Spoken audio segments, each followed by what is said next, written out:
This is the Voice of Early Childhood podcast.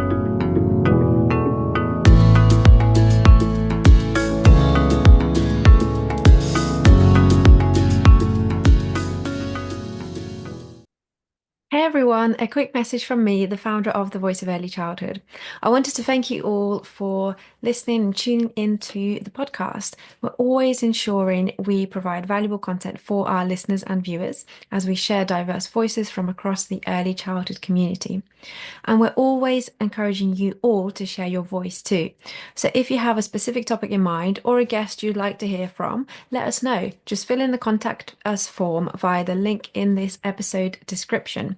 And if you haven't already done so, please do subscribe to the podcast on whatever platform you are listening on. This helps us to keep sharing voices and thought-provoking content. Thank you all for being part of the Voice of Early Childhood community. Hello and welcome to a special episode of the Voice of Early Childhood podcast. Today it's the second birthday episode of the podcast, being hosted by myself, Adam and Angelica. Obviously, it's an honour to be here and to present this special edition of the podcast with Angelica as the guest this time. Hi, Angelica. Hello, thank you for hosting. I'm really nervous. And I've when you did that introduction, I was trying not to laugh because I just feel like a giggly kind of child sat there because I'm usually the one who's doing the introduction. So it just feels really, really strange. Yeah, I did wonder how you'd cope just sitting there in silence while somebody else introduced your own podcast. But you've done it, so well done. Obviously, just a quick introduction to me might be a good place to start. My name is Adam and Angelica. I used to be a nursery manager, which is the big change over the last 12 months. So I'm no longer working in practice. I left my setting as a nursery manager middle of last year to join TTS Resources, where I'm currently their early years education consultant, supporting the UK team, but also the groups and settings and schools that we work with, and the company more as a whole on their educational lens and the way that they bring education into their resources. Obviously, in addition to that, I've worked with TVOEC before, hosted this birthday episode, whatever word you want to use. Last year, and I've worked with Angelica for a long time on a number of different projects, and I'm sure you're all already familiar with Angelica as the founder and director of the Voice of Early Childhood.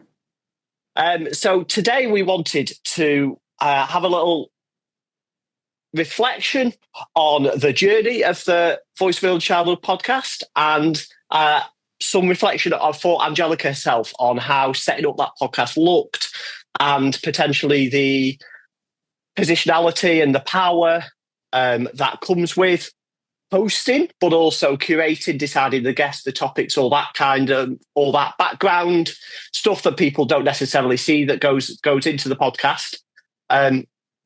You will probably all already know Angelica is deeply reflective, so there's a lot of thoughts that are going on quite a lot. There's a sort of a huge amount of work and time and reflection that really does go into putting the podcast together. It's something that Angelica devotes a lot of her time to and a lot of her headspace. So it'll be an interesting thing definitely. a lot. It'll be interesting to sort of unpack that today and have a little think about how you look at it and how maybe the journey that you've been on for the past 2 years, which is, certainly, I don't know about you, but it seems crazy that it's 2 years that it's been now, and there's over 100 episodes and over 100 different voices that have been represented on the podcast and through the conferences and all the other kind of work and stuff you've done. I guess for me, sort of the first question is actually looking at the very beginning, because it influences the position and it influences the power and that you have over it. When you were deciding on the Voice of Early Childhood, and why was the voice such a crucial part of what you wanted to achieve? Oh, very good question. And for everyone listening as well, I did ask Adam not to share the questions with me because I kind of felt like I do want to not overthink it too much. But then we'll see how that goes. Voice is very important. I guess it originally came from me being really interested in children's voices and the work of Professor Alison Clark. That's something that I looked into and I did my BA and master's research about. So I was always interested in, children's voices and then also educators' voices as well and perspectives. And when I left practice, I also actually, like Adam, started working at TTS and then working a lot more with educators and sharing kind of their voices back kind of around, feedback around resources and things like that and training. And then I went to work as editor for Eddie's Educator magazine. So that really affected my views on sharing not only children's voices, which was my main focus, but actually educator voices. And working on the magazine really opened my eyes to kind of more broadly, I guess, CPD, so continuous professional development, and that content that is put out there and all of the content that we as educators are exposed to, read, consume, listen to. And I did feel like in that role, I reflected a lot very critically and changed a few things in terms of ensuring that a wider range of diverse voices are represented. And then I took that with me into creating the voice of early childhood, because I just felt like we need to make sure as educators that we are as reflective and critical as possible. And we can't be that way if we are constantly hearing and reading the same voices, viewpoints. And that's kind of what a lot of the content out there, I was kind of seeing that in a lot of the content, the same kind of, I guess, experts in quotations, experts were kind of sharing their views. So I really wanted to mix things up a little bit and say, you know what, actually, we need to hear from more of a diverse range and from educators themselves, not just those who are experts or, like I normally say, specialists in certain areas of early years. We are specialists in working with children as educators, and we need to share the aspects of our practice. It's not just up to those who, I guess, shout loudest. So that's kind of a bit of a summary. I've got a lot to say about that, but yeah, I've tried to sum it up as much as possible. Yeah, I think that's really important. I think to get across the fact that actually in your work prior to setting up TVOEC, the importance of the different voices of who was represented and how that got across was really important to you. Some people who listen may or may not know that's where we first met. We first met when you were an early years educator, and you were looking at sort of broadening the voices of the people who represented and people who had an involvement and had a stake, I guess, in early childhood. And everyone's opinion is valid and everyone's voice is valid. And I think that idea of being able to ensure that there's a myriad of views that are shared and that they're not necessarily through one lens, and that everyone is provided with the opportunity to critically debate different views and then come to their own conclusions. I think it is sort of really, really important. And that, it is a huge part of what you've always tried to do, but what it is maybe much more of an embodiment that you can see now through TVOEC in a way that maybe wasn't able to be seen before, for multiple different reasons. I think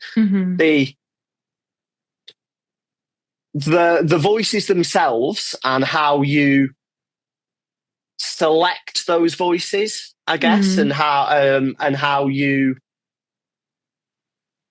choose the topics that are done there that is important to recognise. That is you exercising power over the narrative that people are getting.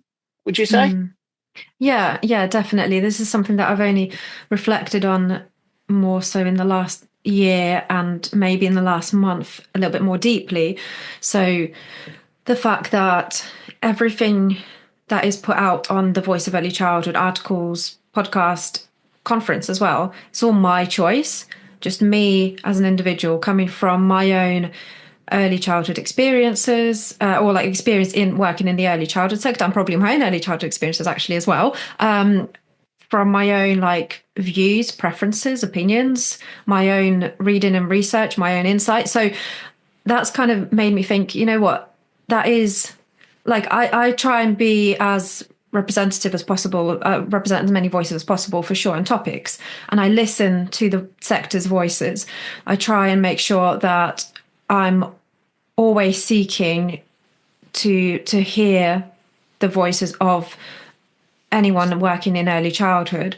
But it's still all, at the end of the day, it's my decision, my final decision. The final decision is mine. So it does seem like it's very limiting, although I'm trying to be as broad as possible and open the space to as many people as possible and as many topics, the topics that people want to hear about. But yeah, like I say, it kind of really dawned on me that actually it's a bit scary having all this, I guess I want to kind of say in quotations, power. It makes me feel uncomfortable, but also like almost like who's got the right to say what we should be hearing and listening?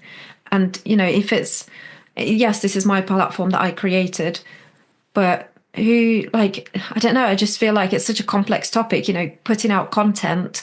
If you are putting out content and you've built a platform like I have, where there's over 2,000 listeners per month on the TVOEC podcast and over like 7,000 visitors on the website now per month, then, you know, there's a large amount of people that are exposed to this content, which is essentially all just my decision of what gets put out there. Yes, all these voices are different and they're sharing their own experiences and views and research and practice, but I'm the gatekeeper, the decision maker here of who has that voice, who has that platform, who is allowed to come onto the platform essentially.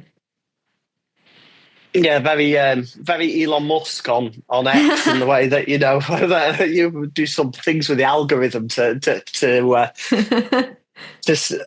change what we're all shown. I think that was a really interesting reflection for me. I think when I was having a think about this episode and was how that looks and how that must make you feel, and how that is, like you say, a position of strength, obviously, in the sector, and a position to help steer the narrative, and how that can be, you know, we've just used the Elon Musk analogy of how it can be used to, in potentially sort of, you know, positive and maybe not so positive ways, depending as to, you know, your political views. But I think that's how you choose those topics, how you choose those conversations, how you choose that is important, but it is equally important to recognise that, yes, you are very engaged in social media, very engaged in those critical conversations and having those critical discussions with many people. You know, you've spoken before. I think you might have spoken last year's podcast about on the first podcast about the importance of a community of practice and that idea of creating that community and having that space where everyone is able to feel that they're welcome and feel that they're able to share what their thoughts are. And, you know, it's something that I think we both feel strongly about, that ability to have a safe space where everyone is able to be comfortable and everyone is able to discuss things that might not necessarily be comfortable discussed in other places. You know, we all read things and we all see things, and you know, I think we'll touch on some more sensitive topics, you know, potentially a little bit later on. But those things that we're exposed to all do impact the way that we think and the way that we see things, and that narrative that we are consuming as is obviously, it's not just in early childhood, it's much more of a wider challenge, but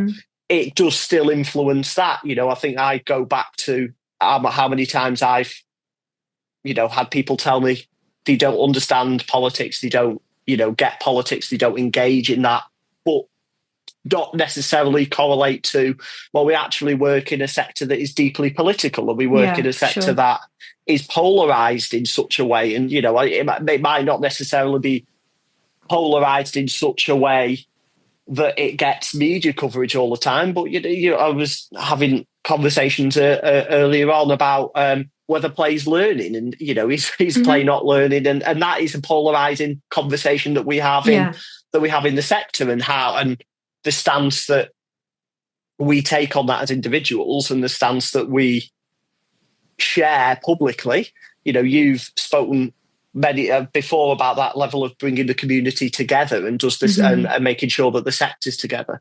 There's something I just wanted to say to you and sort of get your reaction to it, I guess, really, which is very much around that idea of voice and how you choose that. But you will probably know already, outside of education podcasts, I listen to quite a lot of news and geopolitical podcasts. And I remember hearing Emily Maitlis, who did the Prince Andrew interview, for anyone who is unfamiliar with her, but you'll know the Prince Andrew interview. So that's where she was famous. When she left the BBC, she spoke very about the neutrality argument and the fact that the BBC is meant to remain neutral, and that when they are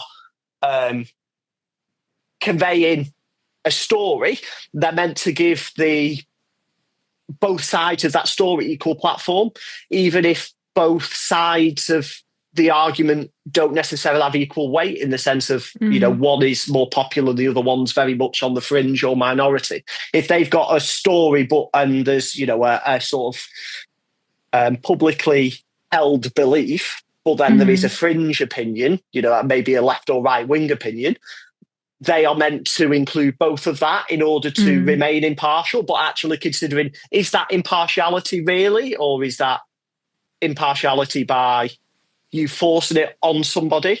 And when we live in an age of, misinformation, false information, in a way that everything's magnified, how do you... I know how reflective you are, so I know how I'm sure you've probably thought about this a lot and written extensive notes on this on this very topic previously.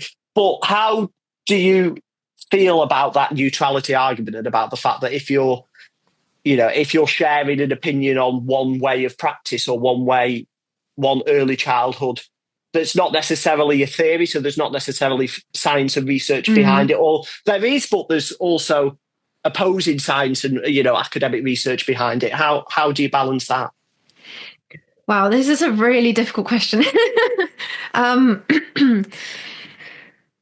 think sometimes I don't even know how to answer this question. I've got so many things in my head.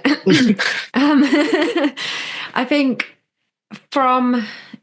it's difficult from like that personal point, that personal position. So myself as the host, but I'm meant to be, I guess, generally as neutral as possible to be able to give everyone that platform and that voice. And if there's anyone talking about something that is kind of their view or opinion of something, and I know that the sector, though there are certain people, there are people that might be kind of, let's say there's a 50-50 split on a view, then I do find it's important to kind of mention that and say, I know that some people listening might be thinking this. So I think I do that a lot, even if I don't agree with it necessarily with the other opinion. So say if you said something and I completely agree with you, I might then also bring in kind of the opposite, because I know that some people are thinking that, but only to, I guess, provide some kind of balance, but also, I don't think balance is always, maybe like in my head, it's not necessarily to provide a balance. It's maybe almost to, selfishly, I don't know, to defend that view that I'm also agreeing with. So if the guest is saying something that I'm like, okay, yeah, and I really stand by this, but I know that a lot of people might not agree or might not understand.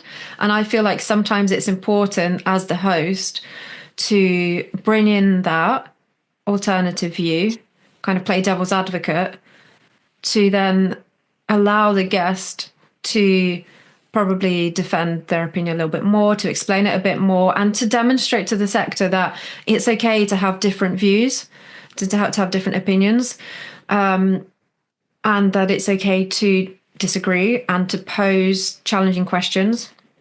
So I feel like I do that a lot. I think it's really difficult. I know we had this conversation previously, and I think it must have been years ago, about exactly what you're saying there, that neutrality. But yeah, I don't know. I feel like I'm really stumbling here how to like answer that. But I just kind of know like what I do as the host, and I do think in the moment when I'm hosting, I'm kind of thinking, oh God, what are some people might think X, Y, and Z about this. And I almost like want to prevent this massive debate going around on, not debate, but like this almost like blaming culture, or things kicking off on X or anywhere else of like, oh, so and so said this on a podcast. I'm really like almost taking it out of context. Actually, I want to encourage the guests to make sure that they consider other people's viewpoints, and they consider, and they're almost like prepared for that almost like backlash and people disagreeing with them. So I kind of want to create that between myself and the guest, so that there is that clear reflection and criticality going on, and it's kind of demonstrated, and it's not like the guest puts something out there and I'm just like nodding along and just letting them talk about something that I know that so many people might disagree with or just not understand.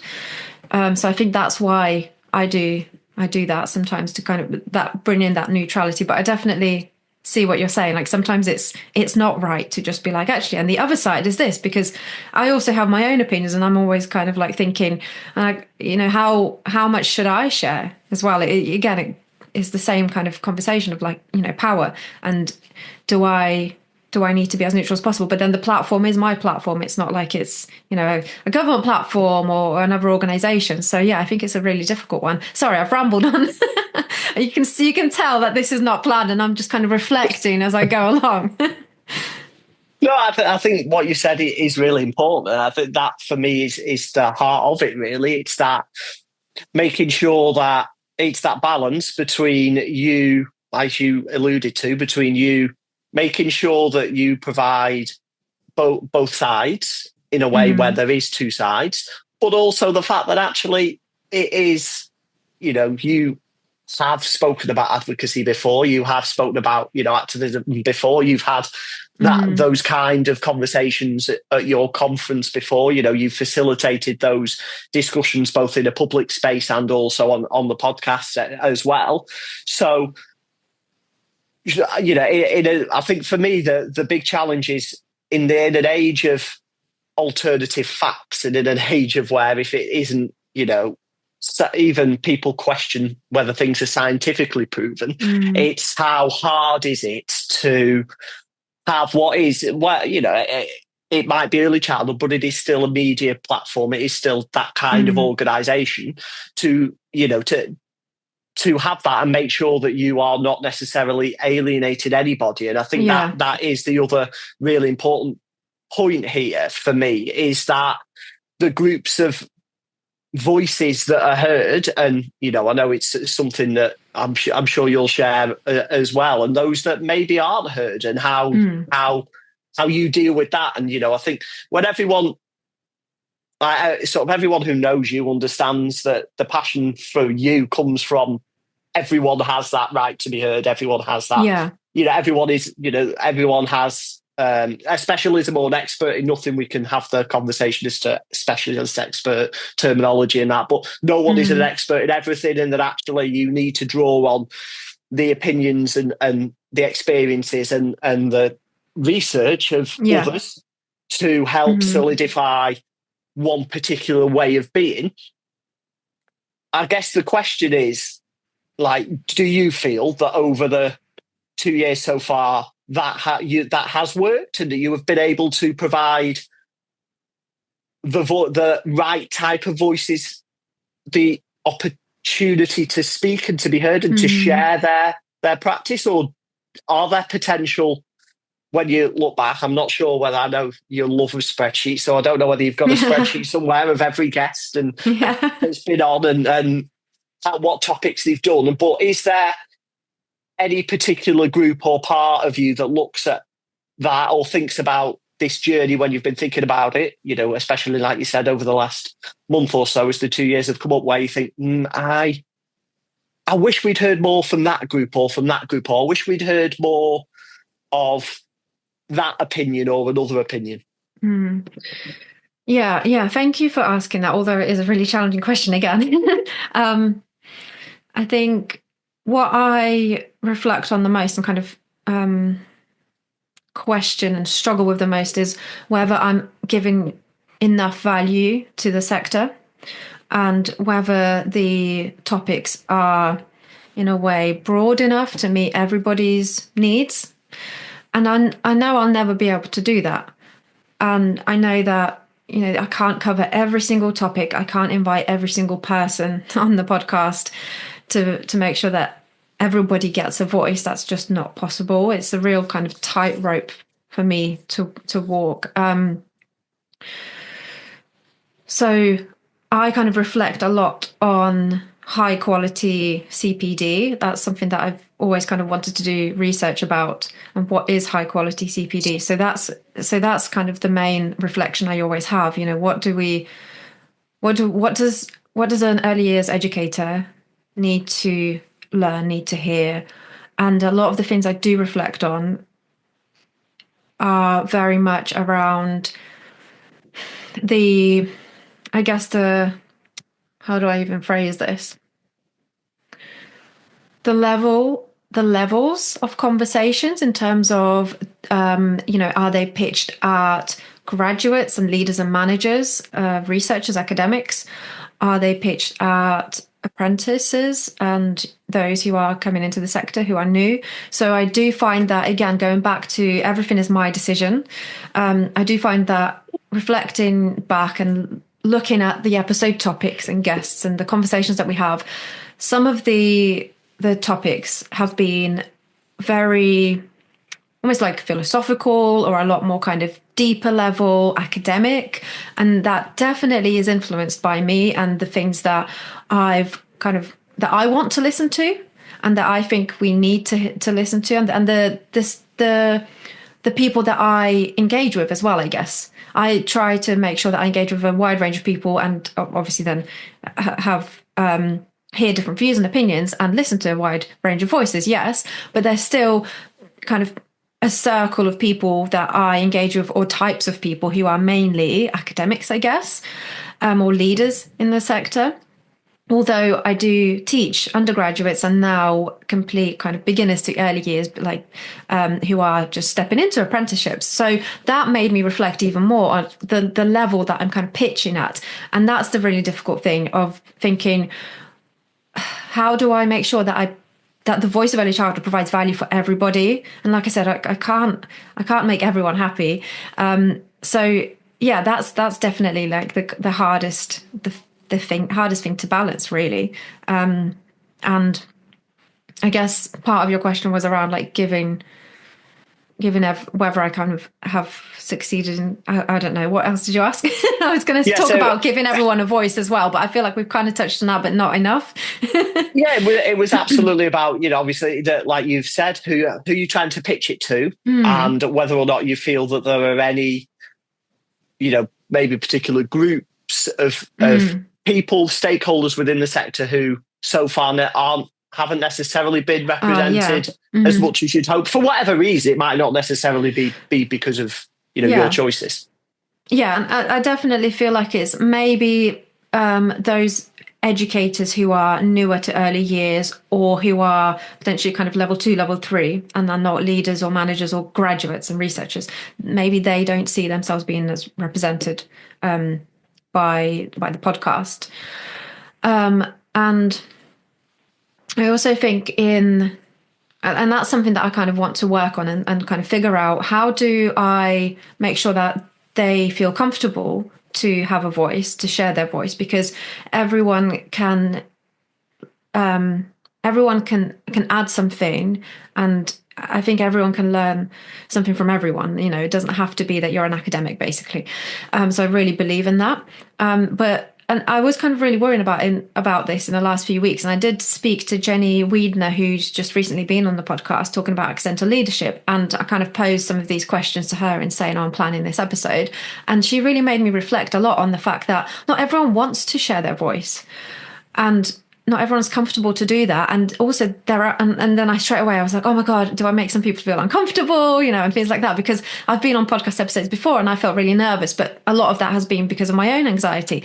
And I always really make sure that I try and kind of open up as much as possible and be as kind of honest as possible to make sure that the guests feel like they can open up to me as well and feel comfortable.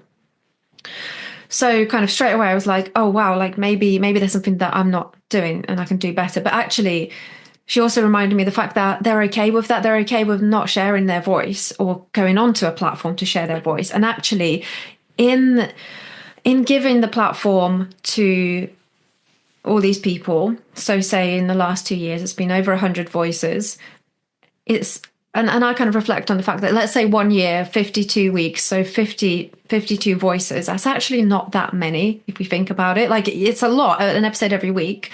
It really is a lot. It really is draining. But yeah, it's a lot. But yeah, if you think about it, it's not representative of all those voices out there, is it?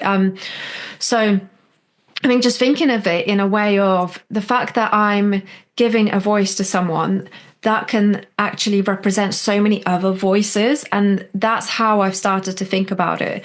And, thinking about what voices does the podcast enable? What voices does one voice shared enable? And the fact that maybe listening to a podcast episode that's actually sparked conversations and then sparked people sharing their voices within certain communities, within settings. So I think that is a way that I'm starting to see things, because actually with someone I'm very like reflective, obviously, but self-critical as well. And I guess I'm definitely a perfectionist. So I think thinking in this way is healthy because, like I said at the beginning, you can't always please everyone. So yeah, just kind of my aim is to continue making sure that I give the platform to as many people as possible. But that means making sure that it's as representative as possible. It doesn't mean that every single person is going to come on and share their voice, and if there's going to want to share their voice, and it's just not possible. So kind of that's where I'm at after all these reflections. That's I completely agree with the point you've got to. I think that it's about how it's about not necessarily about how many people are represented directly, but how many people feel represented, how many people feel that they can relate to it, how many people, like you say, listen to it and take something from it and feel that it represents them or the challenges that they're facing or the questions they've got. And I think that is the most important part of it. And I think that can be seen, as well. I think it's important to remember, certainly when we're thinking about power and when we're thinking about representation, when we're thinking about the voices, that it actually isn't just limited to the 100 plus podcast episodes, is it? It's also there's you've got the conference that you do every year as well. I know you've just had it's the second anniversary episode, but we're already on third conference, right? Yeah, I know. That's just a little sign into how your mind works, isn't it? But let's not just do one a year. Let's technically, but we haven't had a set time of year yet, have we? It's changed. It's changed exactly, depending as to how far you want to wait before the next one. But I think that's important, to make sure that we consider as well, and the fact that on those days, you've seen over those 3 years. Over those 3 conferences, you've seen the change in the people and the voices being represented in terms of number, volume, topics, all of that. But then also the number of people attending and the roles of people attending and what people are taking away. Obviously, the one from this year was in March, and that was bigger than ever before. Had more speakers, more workshops than ever before. You want to maybe I've got some feedback from that conference that was shared on social media that I do want to unpick a little bit in a minute. But just maybe first, just share what your thoughts are on the three conferences you've had so far and the journey sort of from the first one that you had right through to sort of where it is now. Yeah, really interesting point there, actually, reflecting on that journey across the 3 conferences. And this is actually one of the Q&A questions, so it fits quite nicely. So I think I always set out to make sure that, just like the podcast that we're talking about, people feel like their voices can be represented at the conferences as well. And the first conference was very much around making sure that there's, as always, diverse voices, diverse topics, and that as many people as possible could feel like they can attend a kind of variety of people, and everyone would feel welcome and there is something for everyone. And I learned a lot from that first conference in terms of how do we make sure that there's as many people, as many different people as possible with different roles, different needs, different interests, different levels of kind of knowledge and experience in early years. How do they all come together in one space, especially where it's a conference and it's not like a show where you've got so many more kind of break-offs and seminars and all this kind of thing. And that's when I kind of learned the fact that sometimes you do need to separate people. And I was kind of the thought of like, everyone needs to stay in one room together and get the same information, the same content, and it needs to kind of speak to everyone. And, you know, that's almost like more kind of fair to everyone, I guess. But then I realized actually it's important to, like, again, what I'm talking about in terms of the podcast, to make sure that the different seminars are pitched at different people and different levels. And that's the most useful thing for people. So in terms of like the organization of it, that became more complex. And I've learned so much in terms of kind of organizing events. And then still wanting though to bring people together and for it to feel like they're there as part of a community. So when we had what we kind of, and this was your idea, Adam, for the second conference, I believe it was, or was it I can't remember now which one, but this was your idea around kind of breaking up the usual way we do like a panel discussion and making sure that it's not just, you know, a panel of people sat at the front. Actually, the speakers, or like say like the panel, are sat amongst them with all the delegates on the round tables, and there isn't a particular speakers that are posed questions. Actually, the floor is open to anyone and everyone to discuss a certain topic. So, you know, really still thinking about ways in which we can bring the sector together, because for me it was really important that it wasn't just a day where you come in, listen to a few seminars, take away that CPD, God forbid get a certificate. I hate certificates. We don't do them, but that's another conversation. And then, you know, go back to home, go back to your setting and hang that certificate up in the wall, put it in a folder, whatever, and actually don't really do much with that information. And all you've taken is, you know, maybe some new knowledge, great. But actually, it's really important, I think, for the sectors to come together and feel like they are part of a community. That's really, really important, I think, especially for the early years, who often feel like they're not being understood and kind of respected by the rest of the education sector and society. But also feel like they are learning, that they're actively taking part and engaging in shared reflection and dialogue, debate and learning from each other. And everyone has the opportunity to share their voice, basically. It's not just you come in, sit down and you're talked at, or, okay, it's an interactive seminar maybe, but still there's that power dynamic again. So I think throughout the years, it's really shifted to kind of really becoming more of a community space. So the conference becoming a community space. And this conference just gone in March 25. So I feel like that's when, like, when I think about that conference, I always think everyone really got it. Like everyone that was there and the early years community, they get it. They get what the Voice of Early Childhood is about. Like I've almost like made it in quotations, you know, like I've managed to create what I think I didn't necessarily set out to create this, but I created this community. And I think that's what a lot of the people on the day and the feedback that really showed that people really need these communities, these spaces, these shared spaces where they feel safe, they feel welcome, they feel like and this I really love, I took this from Yinka Ogunusi's talk on the day, they not only are included, but they belong. And I really love that. There is a massive difference, and I think maybe it deserves a whole episode in itself. So yeah, throughout the three conferences, it quickly kind of, I think, shifted into being more than CPD. And that's how I want it to stay. You know, whether it gets bigger, it changes, whatever. I always want it to be, it's not just you're coming here to have some CPD and, you know, and that's it. And to hear from, yes, some brilliant voices and experts in the field, but actually you're coming here to actively participate, share your voice, feel like you belong, you're represented, and like you are part of something bigger.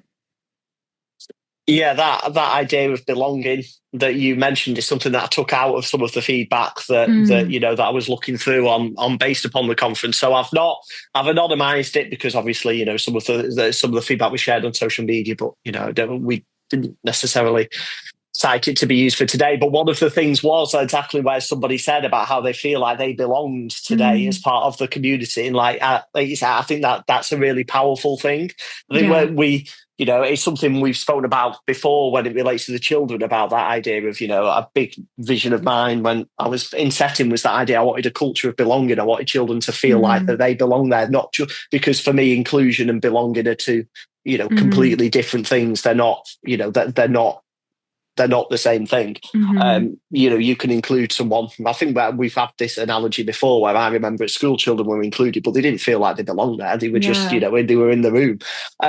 So that idea of creating a community where people do that and that kind of space, and that, you know, that comes down to that discussion that you highlighted. The panel discussion idea for me was all about that idea of making sure that people felt like their voice could be heard, and that actually there isn't four people sat at the front, you know, who are experts. You know, I've taken part in panel discussions before. I mean, one of the people sat at the front as fast as an expert, and then you've got in a room of people, you've got maybe two or three people who are confident enough to speak up and to ask a question or share an experience, but it's not a true discussion. It's not a true open dialogue. It's still a closed discussion between the couple of delegates who are confident enough to share that and the experts at the front. It's not a true collaborative conversation in the collaborative session. And that's what, you know, I think, you know, not just earliest, but I think every sector should have that. But I think that that's the kind of space that you know, that we really need, and that because it's very isolated at times when you're working in setting and when you're working in practice, and to necessarily have that space where you feel you can go and you can ask those questions. You can be part of, like you say, part of something bigger than you, part of something that's part of a movement. I think that's a huge thing for me about that advocacy and activism side of things, is being part of a movement to create change and to create the sector that you want. And I think, you know, you've done very well at positioning TVOEC at the centre of that, and you know, looking at the other feedback of it as well. Like one was, you know, one thing someone said, your dedication to amplifying the voices of early childhood professionals is incredible, and the ripple effect of this conference will be felt far beyond that single day. And like you say, that is exactly it. That's exactly what that embodies. That embodies that community and that real impact that it has, and that you are having in what you're putting together. And another one is about it being packed with CPD, but countless opportunities to connect and learn. So it's bringing those two things together, those two visions together that well, certainly, you know, that you had, and that are actually now really sort of being borne out in those real life face-to-face interactions. I think for me, the most noticeable thing looking at, you know, at the programme, and, you know, I'll be completely honest, sadly, for personal reasons this year, I wasn't able to make the conference. So I wasn't able to actually attend so it's been really nice to sort of read the feedback and learn, you know, and to do that, because unfortunately I missed it. But the big takeaway for me was how that shift of, like, we spoke the year before, you know, we spoke in a podcast, we spoke on articles, we spoke at the conference about that collaboration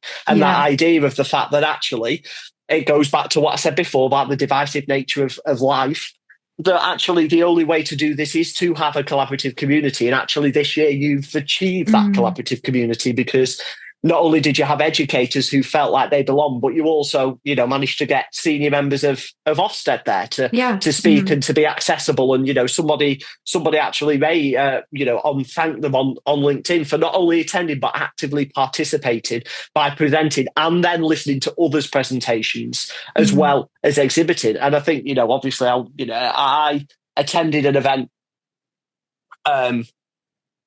I'm not that long ago, where there was senior members of Ofsted, and I'll be honest, it was after TVOEC, and I don't necessarily felt like they displayed that kind of collaborative approach there. I feel like some of them did stay and were willing to be part of the conversation, but the most senior members, who for me it matters it matters the most that they show that willingness to listen. I don't feel like they did. So the fact that they did do that at TVOEC, and they felt that they had the space there to do that, is really important, because it evidences that, sadly, for whatever reason, and I'm not going to go down an Ofsted bashing route or whatever, but for whatever reason, these senior leaders didn't feel like they could stay and be part of a different community a few weeks later. And for me, we've spoken about this at length before, that isn't helpful. Yeah. And that isn't what you've wanted to create. That's not what you have created, but equally that isn't what the sector needs either. The sector needs events like your conference, and it needs spaces where it is going to get people together. So for me, that was the most striking thing, was actually reading the fact that obviously it was all positive that they were attending, but actually that they also felt that they could engage, and that they could listen to other people's talks, and that they could show that level of collaboration. And I think as an educator, I think it's one thing to make them feel like belong, but making Ofsted feel like they belong like that, fair enough. Definitely made it. Because for me, that's not something that, that isn't something that you see everywhere. And like I say, that isn't something I've seen recently. So that matters, and that space for everybody is important, because ultimately the sector's only going to drive forward if we all feel like that. If we all feel, whatever our stake in the game is, that we are represented, and that we can relate, and that these spaces we are able to voice. It's about having challenging conversations. It's not about it being all sunshines and rainbows. But it's equally about it being professional. But it's also about it being, a space where everybody can push back against each other, and there's not going to be any, acrimony afterwards, because ultimately there's no point in having that conversation where you all fall out and don't talk for 6 months. That's utterly pointless. That isn't going to achieve anything. So, obviously the feedback is fantastic. That from people spoke about, the structured and purposeful networking, the dynamic and concise keynotes, and the choice for workshops offering a variety of content, and that they were pacey as well, and that they have takeaways. I know that's a big part of what you ask of the people who contribute to TVOEC, the fact that there is actionable takeaways for people to do at the end of it. Yeah, definitely. It needs to be, like I said, active, and you need to be able to actually come away taking something back to your setting, or taking something to reflect on, rather than just consuming that content almost like passively and then forgetting about it. And also, I was going to say about Ofsted as well. So I tried to be everywhere at once, obviously, on the day. Standard. I came into one of the workshops, and there was an Ofsted inspector on the floor taking part with everyone else, drawing, dancing, and that to me, I was like, wow, okay, this is exactly what I have been trying to encourage from the whole sector coming together. Those who are the Ofsted inspectors, and those representing Ofsted, to be a lot more kind of down to earth and engaging with the practitioners, because they need to see that. And also some of those educators and academics accepting that too, and coming together with them, instead of for so many different reasons, like you said, that divisive nature of the sector. Obviously that's just how things have become. So when I saw that, I was like, wow, okay, this is exactly what I've been fighting for on both sides. And so much of the time over the last 2 years, I felt, and even before TVOEC, I felt like I was like always in the middle, and I hate being stuck in the middle. But I do, as I'm so reflective, I do see my partner would disagree with this. I do see professionally both sides, usually. Very important caveat you've added there. Yeah, depending on what hat I'm wearing. If I'm wearing the TVOEC hat, then I try and see both sides. But yeah, I've been like kind of stuck in the middle of trying to understand both sides and like really empathize with the sector, and not really want to be but never wanting to take sides either. And we had that podcast episode, what was it, last year, on kind of that, divisive nature and Ofsted and DFE, and that was really difficult to kind of like navigate. So yeah, I do feel like with this conference, there's been so many positives. There's always things that I kind of reflect on and think, oh, that could have been done better, this could be done better, certain topics or speakers or approaches or whatever, and my own decisions. So like that often does kind of get me down, but overall it really was such a positive event for so many people, and I think that's the main thing. And I'm just really glad that so many people felt part of a community, and the biggest thing is that people felt like they belong, and I'm definitely taking that with me for like everything that I do, for everything that TVOEC is. It's now very much part of community, and that's like my biggest, I guess that's kind of like my buzzword for this year, probably. I think that positive side of the conference and that sense of belonging and that community that you've created, obviously, that you've already reached this point and that you want to nurture moving forward, is a really nice way of sort of wrapping up this part of the episode. I think now we've just got a few questions, I believe, that were sent in for yourself, because you asked for some. If any listeners had any questions that they wanted to pitch, so I believe you've got some that you'd like to share. Yes, definitely. And it was going to really have to be like a quick fire Q&A. I'll try as much as possible. I mean, I'll have to be telling myself that. So first one, top early years book recommendations. So I'm just going to say I've just got two, so I'm not going to go on for too long, and then you can tell us yours, Adam. So strangely recommending one I haven't read yet, Slow Knowledge and the Unhurried Child by Professor Alison Clark. So I recorded a podcast episode of Alison where she discussed slow pedagogy, and I've read a lot of other articles and the Froebel Trust pamphlet on slow pedagogy and listened to talks and all of that. So I would expect the book to be amazing as well, and I can't wait to read it. And I've kept saying this, but I need to find the time.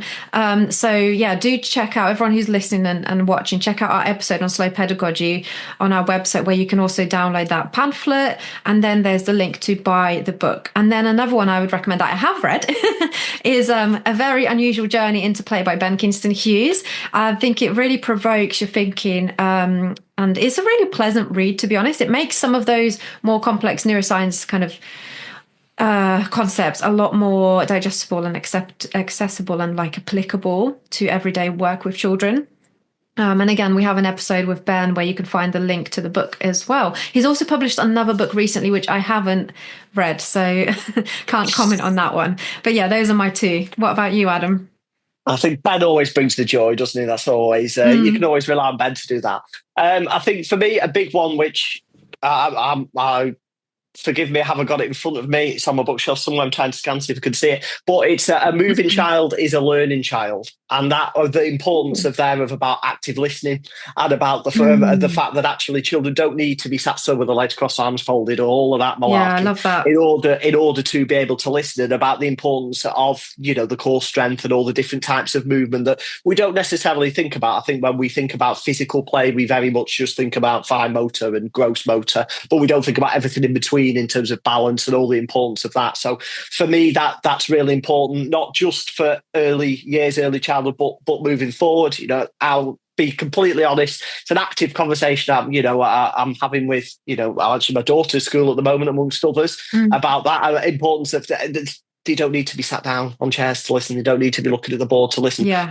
And active listening is still something that I feel is massively underappreciated. Like I've sat through this entire podcast messing with a pen. Like I haven't sat still the entire time because I can't. If I sat still, I'd switch off. I'd be thinking about what I was having for tea rather than anything else. So yeah, I need to be able to move. I'm talking with my hands all the time. On all of that ability to listen, whilst being active, I think we appreciate as adults. I don't sit in a meeting and then people say, "Sit still, stop clicking your pen." They might say, "Stop clicking Mm. your pen" because it's annoying, but it's not because they want you to sit still, and that disconnect confuses me massively between Mm. the expectations we put on our young children and then the expectations we have as adults when we go into the workplace. Anyway, typical off topic, but that's a really important book that I would definitely recommend. And another one would be, I know Starting for the Child is a classic, but the new version is great. Julie Fisher's Mm. book of that, really, really important. I've used it in some training I've been developing recently, because again, putting the child at the centre of everything that we do, and we talk about pedagogy, child-centred pedagogy, like that is just so important. And again, I think potentially, again, without being too political, looking at the potential changes that are coming in November, I think it's meant to be, we could, be in for a bit of a rocky time when we're looking at the child being at the heart of everything. So that would be my other Mm. one. Really good point. Yeah, I've not read either of those, so I need to put them on my list as well. Thank you for sharing those. I've also got another question that I feel like we kind of answered. How do we bring the sector together more? And does the sector even want to be brought together? I feel like we've answered it in terms of talking about that need for community and feeling like people belong. I kind of talked a lot about that side of things with TOEIC. What are your thoughts on this, Adam? Especially on the part that's like, does the sector even want to be brought together? Again, that thinking about the divisiveness. I think some parts of the sector want to be brought together. I reserve judgment on the fact of if it's a holistic thing and if everyone does, or whether some parts of the sector potentially actually thrive, should we say, off the divisiveness and have made a point of being divisive and that being part of how they try to achieve what they want to achieve. I don't think that benefits anybody. I think that the only possible way, we spoke about it last year, collaboration, partnership, working together, a frank exchange of views. I think it needs to have the ability for people to be told things they don't want to hear, that make them feel uncomfortable, that they might not necessarily agree with, Mm. but they have to listen and they have to be in that space where they listen and they don't, as we alluded to, happens at times, they don't leave and walk away, and because things get a little bit challenging. So I think that it's important that I think TVOEC embodies the fact that actually some people in the sector do want to be brought together, and that even people who might be a little bit more reluctant are willing to under the right circumstances. I think it's maybe just a wider thing for me where we need to look at, not just the TVOEC conference once a Mm-hmm. year as being a space, but actually there being many more spaces, Yeah. where people feel that they can do that, and where people feel that they belong and that their opinion is valid, and actually where people can have that.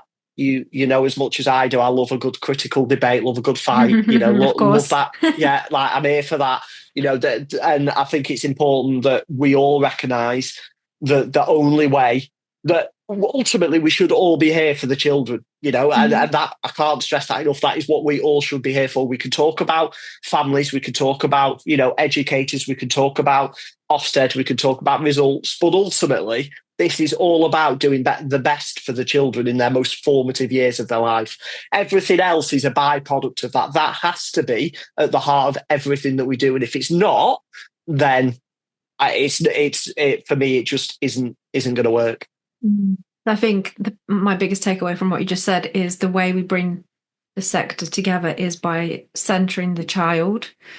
And, if everybody who works in the sector should be on the same lines with that, the child is at the center. That's what we're all doing this for. Then there shouldn't be any hesitation to come together and explore certain topics and have these challenging conversations. I think that's probably, yeah.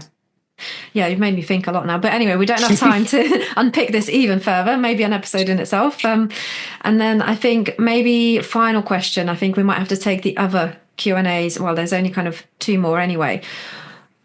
the one about AI's place in early years, so artificial intelligence, I think I'm going I mean, I've got a lot to say about this. So I think maybe we You could record your own podcast episode on this without a guest. yeah, Just yeah, you. This was a monologue.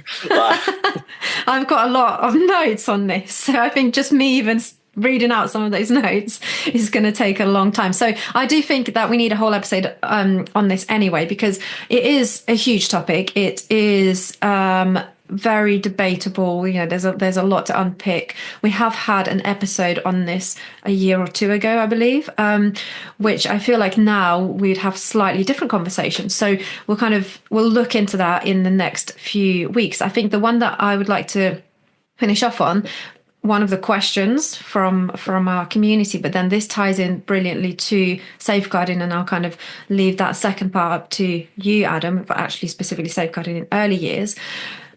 But it all starts off with a really, interesting and almost peculiar question. What are our thoughts on the show Adolescence, and how might it relate to early years? So I know that many people, and I guess you included, Adam, you kind of mentioned this, that it doesn't relate to early years as such. I think for me, this is something actually I need to say I've not watched it, and I know, Adam, you haven't either. But I've read a lot about it, heard a lot about it, and I understand, what it's about. I don't feel like I'm the best person to comment, but I do have an opinion. So I'm going to share that opinion. So I feel like it brings up a lot for educators to consider around tackling extremism, but in an area we rarely talk about, and which is relatively new, especially to early childhood. I think the Netflix show has certainly sparked a lot more awareness into issues that have already existed around like toxic masculinity, misogyny, incel culture, kind of the manosphere, cyberbullying, all of these things. And I do think there are hesitations from experts that I've read in psychology around how useful it really is to share this content, this show in schools, which I know that there's been a bit of press around this. And this can essentially perpetuate the problems through almost like blaming boys, or them feeling like they're blamed, and blaming young men when they're actually struggling for so many different reasons around mental health. I feel like this is, a huge thing to unpick around like suicide stats being so huge for men. It's an incredibly serious issue to address, and I think it requires incredibly skillful, reflective, critical educators who are well trained in young people's mental health. And we need to be cautious with just exposing young people to shows like this without guidance. And unfortunately, in some education settings, I think, as well as at home, this can happen and be even more detrimental. So that's kind of my stance on it. Adam, I know this kind of brought up thoughts for you around safeguarding and what's kind of happening now in this sector with the changes.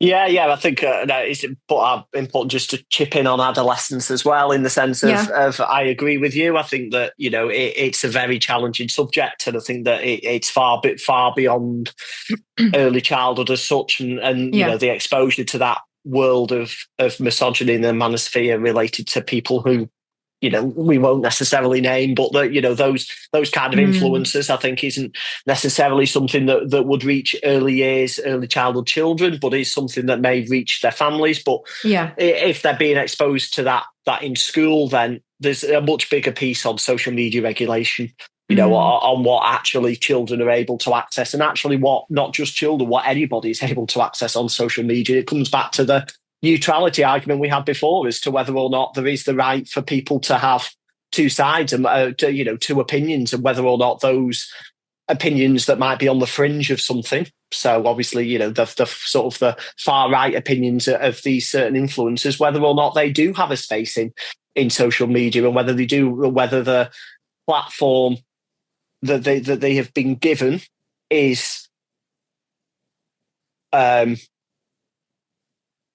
should stay in place, I guess. My view on social media, my view on Meta, and on, I've literally just finished reading the new book on Meta from the employee of Facebook. And I mean, You'd never go on Facebook again, which is probably a good thing. Everybody read it. It's called, Right. I think it's like called Careless People or something by Sarah Mm. Williams. It's fascinating about the inner workings of Facebook and Meta. You know my view on social media more broadly. I don't particularly use it. I'm not a fan. Hmm. But I think it's such a bigger conversation that books at how, maybe not early years, but I suppose it's the internet safety, part of the Yeah. new safeguarding things is all about internet safety, isn't it? We've got Yes. new safeguarding regulations that come in September related to early years and all of these things about more safeguarding training. And it always takes me aback, I'm not going to lie, when I see that it's only just now becoming every 2 years you Hmm. should do training, but actually before it was, at your own discretion. And we Yes. always did safeguarding training every 2 years, like mandatory for all of our staff. That's just something that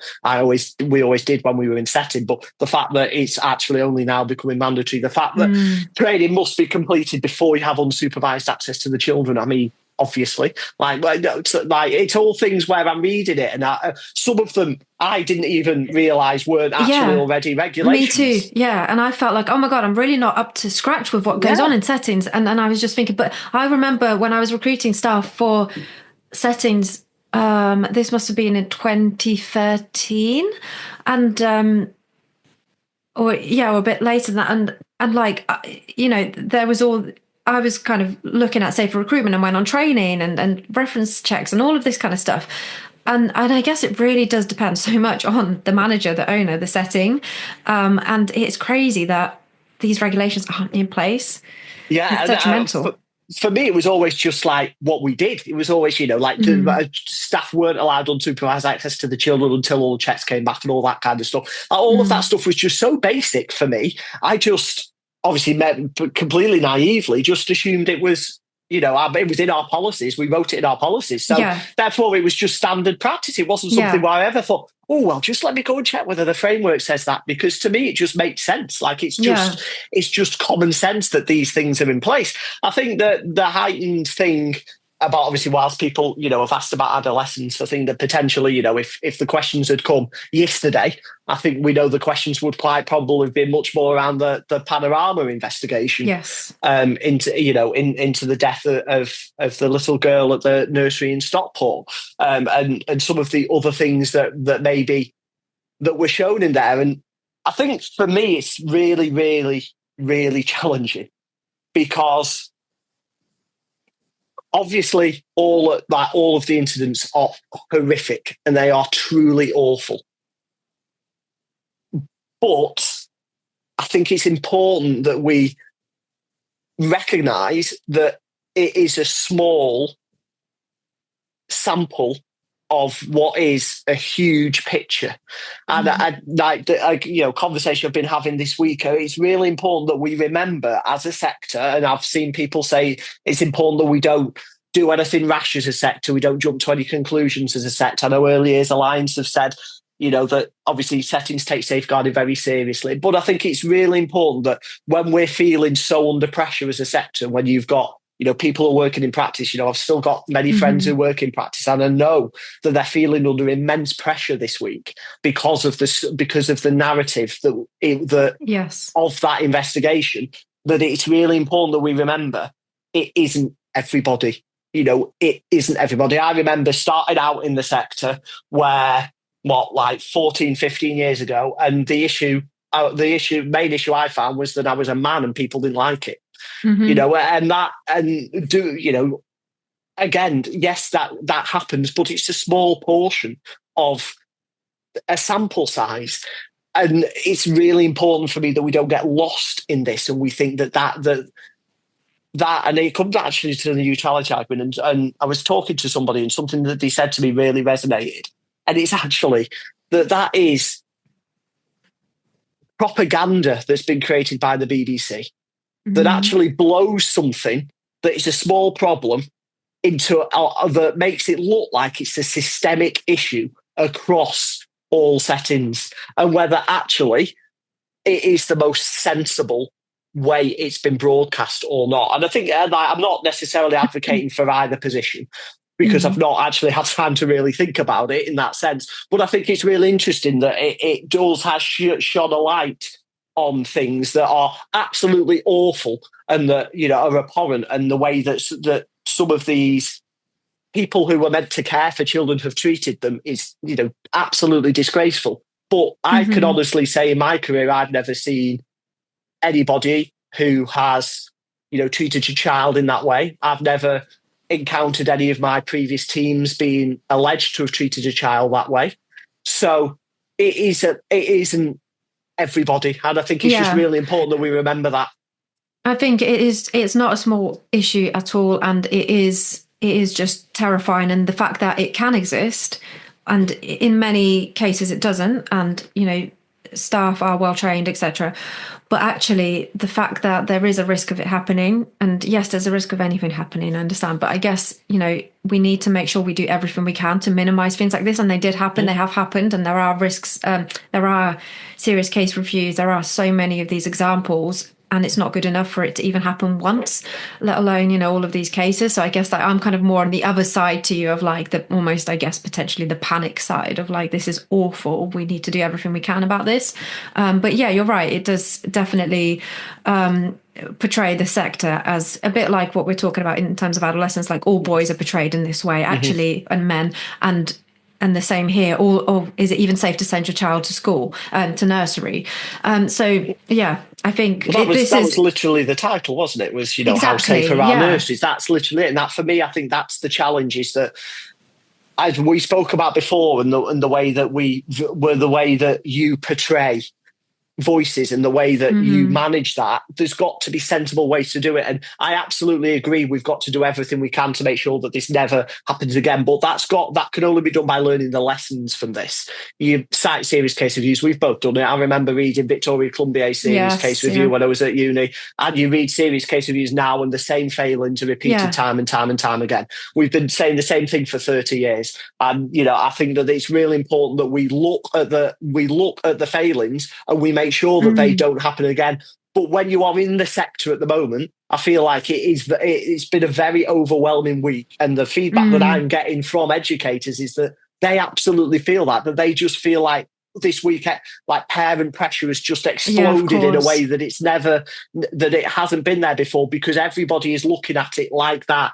Is your nursery safe? Is Mm, every nursery safe? And it's like, well, actually, on the whole, yes, it's, on the, of course that these, sadly, these things happen, and we need to do more, but we need to just make sure that we don't necessarily, like we've said with adolescents, say that every educator hmm. is capable of that, because the reality is they're not. That every educator is not capable of that. There are many wonderful people who work in the sector who do it for the right reasons and are equally as appalled as any family. I've got a daughter. The idea of her not being safe when you send her somewhere is Mm. horrific.